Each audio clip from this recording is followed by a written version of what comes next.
Hi, welcome to Gather, Love, Thrive. I am your host, Danae Shanti. I'm so happy you came to join me here. And today's guest is Ashara Morris. She's got a lot of great stuff that she does in the world, which we'll get to later. First, I want to give a shout out to New Thought Media Network and Reverend Robert Brzezinski. He is quite the guy. His vision was to launch this network, and I get to be on it. So I'm very grateful to him. You'll see on the screen a donation to New Thought Media Network. I'd love for you to give him some love and support what he's doing in the world. And we're going to move right on into our show today.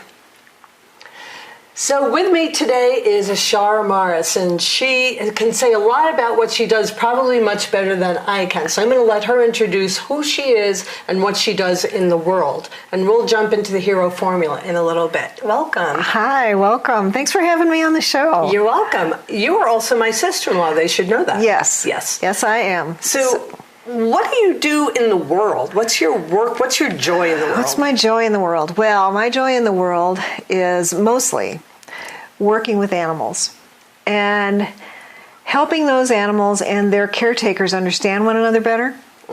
And in that, I am a graduate of a 4-year program in coaching, gestalt coaching.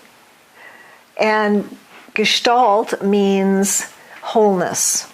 So when people do coaching or they do,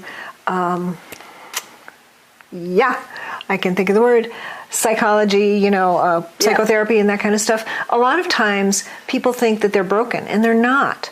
They've got all the answers right inside themselves. So what I do and what the animals do with me is help them find those answers. Remember what those answers are, really.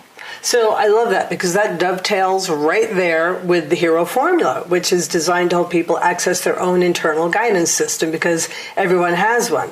Now, yes. I do want to say that you have coached me numerous times over the years with the horses, and I am always stunned at what comes up, because my experience is I have something on my heart, I have an agenda, I have something I want to address, and I march in with that agenda, and the horses march away. Nope. It's like they totally ignore you if you're not really being real. Right. And sometimes we think we're being real with ourselves. We really do. And then the horses let us know, no. No, yeah, they blow us a raspberry. Yeah. And they're like, we're gonna work on something else. Yeah. We're gonna work on what's really bothering you. Exactly. Yeah. Exactly. And I have found you to be an exquisite coach. So, thank you. Thank you. And thanks to all the horses. And yes, I wish I could show footage of that, but at the moment I don't know where it is. But it's profound to watch that work happen. Mm. So I want to go into a little bit more about Gestalt before we go into Hero Formula. What makes Gestalt Gestalt? Like, what does that word mean? How is it different than I'm sitting here just talking to you about blah, blah, my blah. problems? Yeah. Well, Gestalt is really experiential. So it does, we actually do experiments. Uh-huh. So I'll make something up. And I do have a toolbox of tools that I can go to, but a lot of times I'll just make stuff up. Mm-hmm. So for example, one time this woman came in and she wanted everybody to be happy, and she went to great lengths to make everybody happy. So what I had her do was pick up something in the arena that was really heavy, mm-hmm. and I had her carry it around. Uh-huh. And I said, that's you making everybody happy. How does that feel? Yeah. And she was like, oh, it's so heavy. Yeah. So she finally, and she had to decide that she was going to put it down. And when mm-hmm. she put it down, she could feel how much lighter she was. And the horse was following her around through this whole process, just following her around. And And when she put it down, though, she realized what she was doing to herself. That's different than talking about it. Yeah. So no offense to traditional psychology or talk Not at therapy. all. I have found that when I'm in the arena working with you and the horses, that the more I'm in my body, the more I'm accessing what I'm hiding in my body. And I always say, so trauma is a big thing with all human beings, and especially on the planet right now. And we carry the trauma in our body like library books stacked, books stacked on a library shelf. And so my experience is getting in my body to access what's going on in there really is a more clear-cut path, because it's of the body. It helps me digest and integrate my experience. Yes. And I feel like that's one of the huge benefits of something that you're doing. It is one of the huge benefits of Gestalt, because it works a lot with somatics. Most people are in their heads. And that's why talk therapy works for a lot of people, but it only works to a point. Yeah. And someone can, and I've heard people say this, I've gone to a therapist for years and years and years. I spent 2 hours with you or with someone else who does the kind of work I do, and that's gone. Yeah. Because we work with the body. Yeah, right. Because we take the books out. Yeah, exactly. And we put them away. And I'll just say this as a metaphor, and I know we're kind of wandering around right now, but I find it interesting. It's not even necessary to read the books. No. You do not have to know. We do not have to go back into the story. No. Sometimes the story is actually irrelevant. It's the energy. The feeling. Yeah. It's the feeling that you have. Yeah. So you said something before I want to round back to, which is you make things up. Like you have your tool bag, but also with your clients, you just make something up in the moment. I want to throw the word intuition in your direction. Okay. So in my world, I would call it an intuitive hit. Oh, okay, something pops in your head. Let's have her hold this. Right. So do you relate to that word? Oh, yeah, absolutely. Okay. Yeah. It's, I guess in the Midwest, we don't say intuition too much. But, yeah, definitely, it's intuitive. Yeah, right. Yeah, and when I'm in the zone and really listening to myself and to whatever's coming in, stuff goes really smoothly. Okay, so I'm going to piggyback on that and sort of direct us into the hero formula a little bit, because it's all about accessing that intuition, and I know you're really good at it. For other people. I was going to say that sometimes we can't get out of our own way, right? And, that's why we go to each other, and people see other people to hold the space and encourage them along. So I want to play in that with you. Okay, so let's see what happens. So the hero formula is about accessing your guidance from inside so that you can get some sense of direction no matter what the challenge or predicament is. It could be an inside state. It could be an external appearing problem or challenge. And so I know that you came today with something on your mind that we could play with. So, and I'm saying this on the show. I am practicing not saying so anymore. If you hear me say so, you can kick me, okay? Gently. Just a gentle nudge. Okay. Who you are at the time is the first step in the hero formula. And who you are at the time has to do with what lenses you're looking out of when you're looking at something that appears to be a predicament or a challenge in your life. Okay. So there's the word so. You have who you are at the time relative to what your predicament or challenge is. Okay. We don't know what the predicament or challenge is yet. What I'm interested in is, how do you perceive yourself relative to what this thing is? We'll find out what it is next. I perceive myself as 71 years old, very conservative from the perspective of what this predicament's about. Good. Otherwise, no. I don't bounce like I used to. And I have a lot of fear around hurting myself. But that doesn't make me want to stop what I want to do. Okay, so we know you work with horses. You're talking about bouncing and hurting yourself, so there's assumptions going on here. You don't have to kick me again. Assumptions going on over here that I won't speak. that's who you are at the time, as you perceive yourself in relationship to this challenge or predicament. Yes. What is the challenge or predicament? The challenge or predicament is I have this beautiful, beautiful horse. She's 11 years old. She learned how to be a riding horse last year, and for people who ride, they're probably like, she didn't start till she was 11? Well, her grandmother didn't start till she was 13. So Frisians start slow. Yeah. And she's half Frisian and half quarter horse. She's big. She's massive. Mm-hmm. And she has a lot of opinions, which mares do. They have a lot of opinions. And I would love to be able to ride her on a trail ride. Mm-hmm. Well, as an animal communicator, and without going into a whole lot of detail, this horse for a long time was a cat in a horse suit. Mm-hmm. And if you want to know more about that, you can go to read my blog. So a cat and a horse are not a good combination because they are. She also is my muse. Mm-hmm. So she's been with me, not as this horse, but she's been with me my entire life. Mm-hmm. So she's always pushing the edge of the envelope. And I personally have not wanted to push the edge of the envelope on her back. Yeah.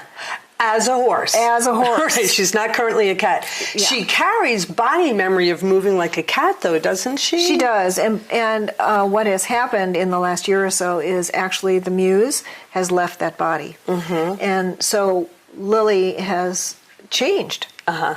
She's more amenable to being a riding horse, but she's easily bored. And I'm not necessarily the type who's going to be creative enough to keep her mind engaged unless we're out doing a trail ride, because then there's lots to look at. Yeah. Okay.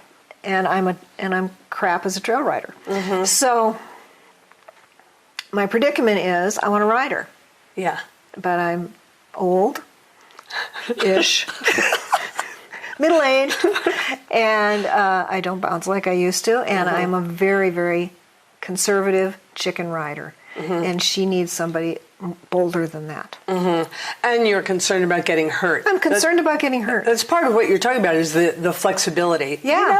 At 60 and up, our bones are a little brittle. Yeah. I don't want to get hurt. Yeah. So when you say you don't bounce like you used to, you literally mean it. I literally mean it. If I fall on the ground, it's going to be a hard fall. Yeah. Okay. So we know who you are relative to how you're perceiving this. That was step one. Step two is the predicament. We know what the predicament is. Said simply, you want to ride her and you're afraid. Yes. Okay. So I said it again. I'm calling myself out because it's the only way I'm going to break this habit on camera. See, and I'm not even noticing. Oh, because my fiance is looking over me right now from where he's out of the studio. I feel him right here. Oh. Stop saying so. Step 3, asking the universe for help. Mm-hmm.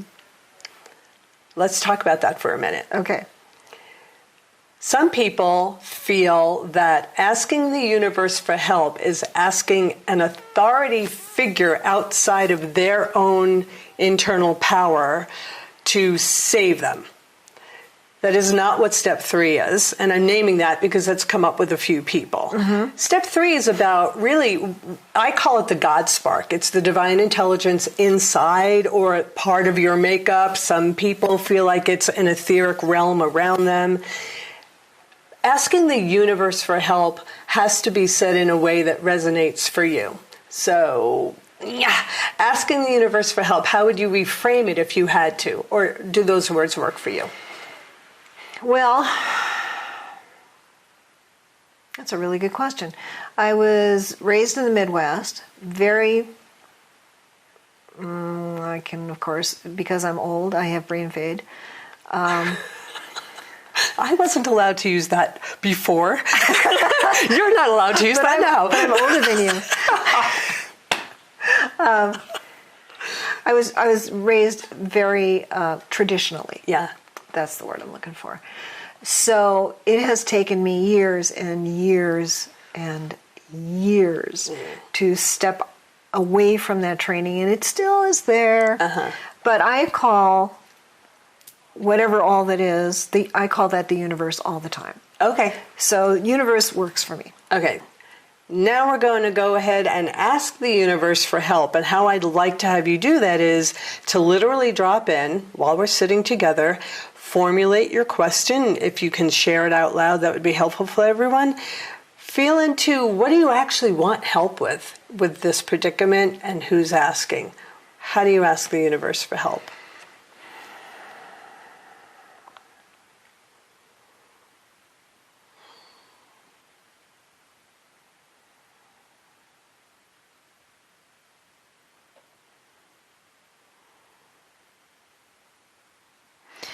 I want to be able to have a positive riding relationship with my horse, Lily. What is the best way to achieve that? And now just stay in where you are. Keep your focus inside. And we're going to slide into step 4, which is receiving guidance. People receive their guidance hundreds of different ways. So you might feel sensation, you might hear words, just hang out with it. First things that start rolling in, you might get a variety.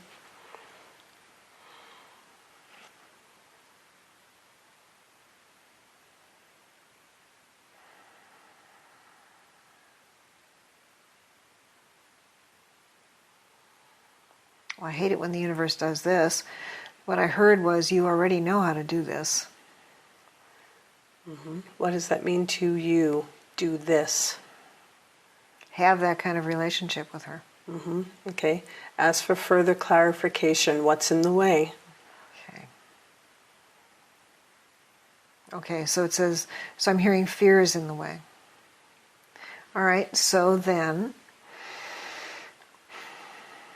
what can I do to release the fear?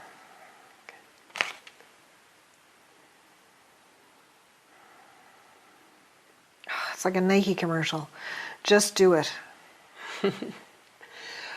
Do you feel that somewhere in your body when you hear just do it? Your guidance is your intuition, your God spark, the universe is saying just do it. What happens in your body? Actually, my whole body just lightened up. Not what you were expecting. Not what I was expecting at all. Yeah. Did you feel that?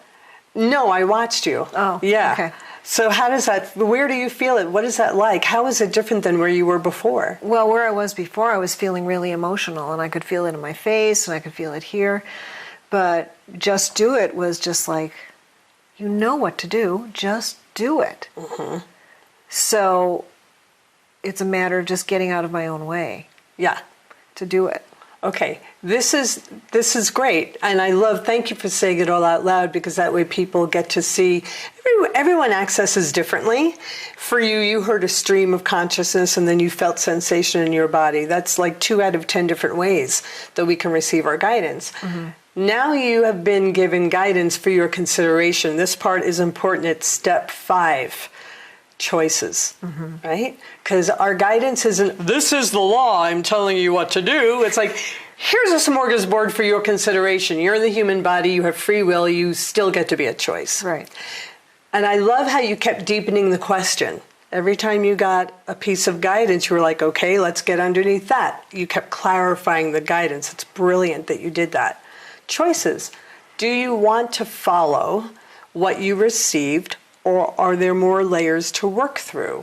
Or what part of what you got would you like to follow, if anything? Well, I feel like I know what the universe is trying to tell me. I think the universe is telling me that most of my fear is unfounded. Because I have sat on her, and I have ridden her. Yeah. And when I sit on her, it feels right. And I don't know if that makes any sense to you. Yes, totally. But you know how sometimes, like when you're riding a bike or you're doing something and it's like, ooh, that's not how I feel when I'm on her. Yeah. I can get on another horse and feel a little bit not right. But when I get on her, she just fits me. So I think the universe is essentially telling me to let go of the fear. Yeah. And just go to the part where it feels right. and keep in mind the part that feels right, and work toward that. And all this other stuff is just going to fall aside. And we've worked together a lot, so this is going to sound familiar to both of us. Not just keep in mind what feels right, keep in body what feels right, right? Cue up, go find the place in the body where where everything felt light. Remember that. Take that book off the shelf, right? Like read that story. That's a supportive story. So I'm hearing you say you want to say yes to, in choosing to follow your guidance, you want to say yes. Yes. All right. That is correct. Step 6 is action. And the point of action, this is where we get them. The point of action is the inner hero. First of all, the inner hero, in the model of the hero formula, the inner hero is the one who shows up to do these steps. Okay. So already you're in touch with your inner hero. The inner hero, however, likes action, right? They're always in action movies. So step 6 is the action part of the formula. When your inner hero takes a stand in your body to take action, it's visible to everybody else as well. So, and that so was on purpose, what actions feel in integrity for you? What action can you take that a fly on the wall can see, that we can see, that you can get behind yourself and take a stand for yourself and move forward? Do you mean right this second or just going forward? Going forward. With the predicament that we're working on, the solutions that have been offered. And you're choosing, yes, I like those solutions. So what action will you demonstrate? Okay, so the action I'll demonstrate is that I'll spend more time with Lily. Because that will help us build our relationship. And I'll get on her. Yeah. And I'll ride her around. Yeah. So that's visible. That is very visible. Your body will know that you're taking that action. Anyone in the arena can witness that you're taking that action. We can get footage and put it on a show and show that you've taken that action, right? Yeah. The big thing is the universe notices that you're taking the action. You notice and the universe notices. And as we know, the more we give attention to what we love, the more of that we get. So, yes. And it sounds like you would like to enjoy riding her more. I would. Yeah. I would. Results is our next step. It's step 7. And I just want to say to you and our viewing audience that results are on a couple of different levels. You have the outer world external results, and sometimes that takes time to see what's happening. And there's also the in-the-moment internal results, like what Ashara just did. So let's go back to your results in this moment. You just went through all of the 6 steps, and here you are with internal results. What do you recognize is different now than when you started as a result you've given to yourself on the inside? I can feel that I'm not nearly as emotional about this. That I have more, believe it or not, I have more confidence that I can do this. That the universe has said to me, you know what you're doing, get on the horse. Literally. Get on the horse. You'll be fine. Yeah. So you had a shift of state and you feel more confident. And it's because you're turning to the intuition, what is wise inside, as I like to say. And you're trusting that intelligence knows you inside out because it is you. It's the truth of who you are. And that's a fearless place. However, it also has good sense. Right? Yes, if it was dangerous to do this, I would have felt that. You would have heard it and felt it or gotten that message somehow. Yeah. And this is a tricky piece. I do want to bring it up. Sometimes our fear is information, not just something to be worked through. It's a way that our wisdom speaks to us. It's like, you have that fear for a reason. So what's the reason for that? When it's not unfounded, it's also wisdom.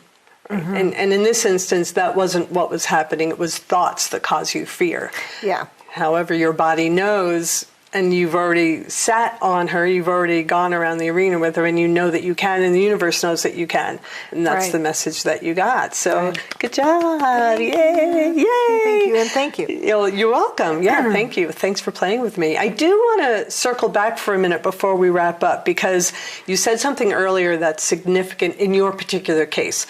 you're an animal communicator. Right.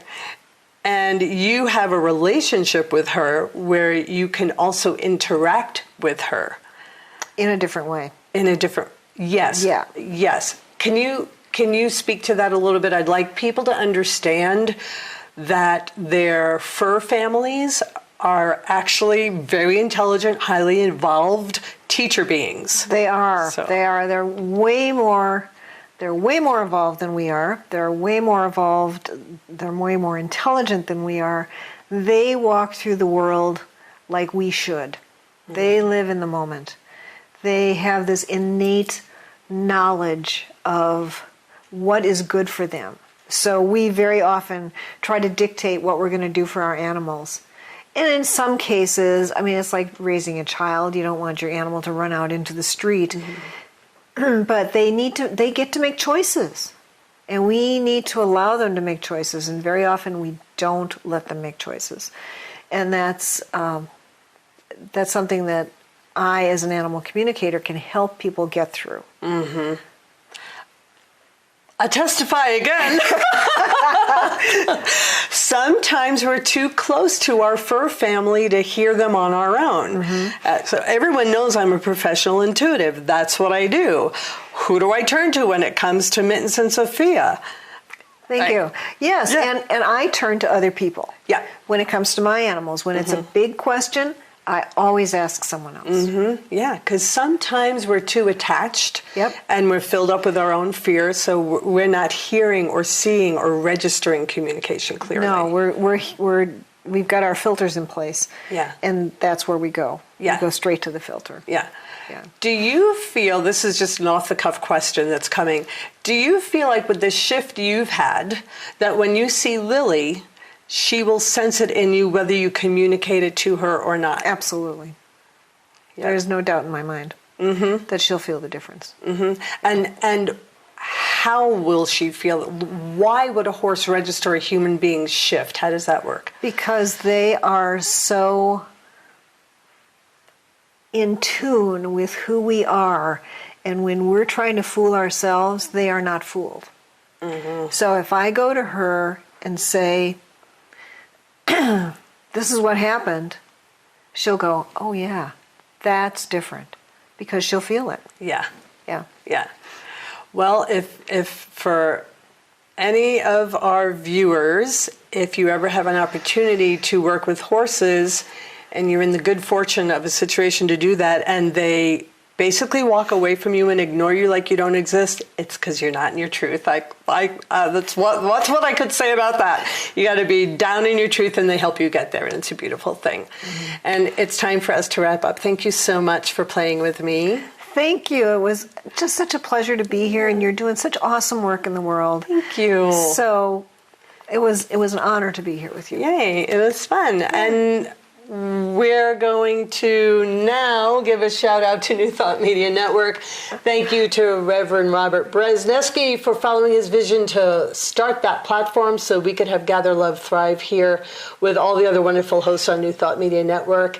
And if you'd like to know more about Ashara and her work, you'll see it on the screen coming up next. And if you'd like to learn more about how to get in touch with that intuitive wisdom inside you that I call Wise Inside, where we practice the hero formula, you'll see my link coming up next. In the meanwhile, stay connected with yourself, and I wish you all blessings, and we'll see you next time.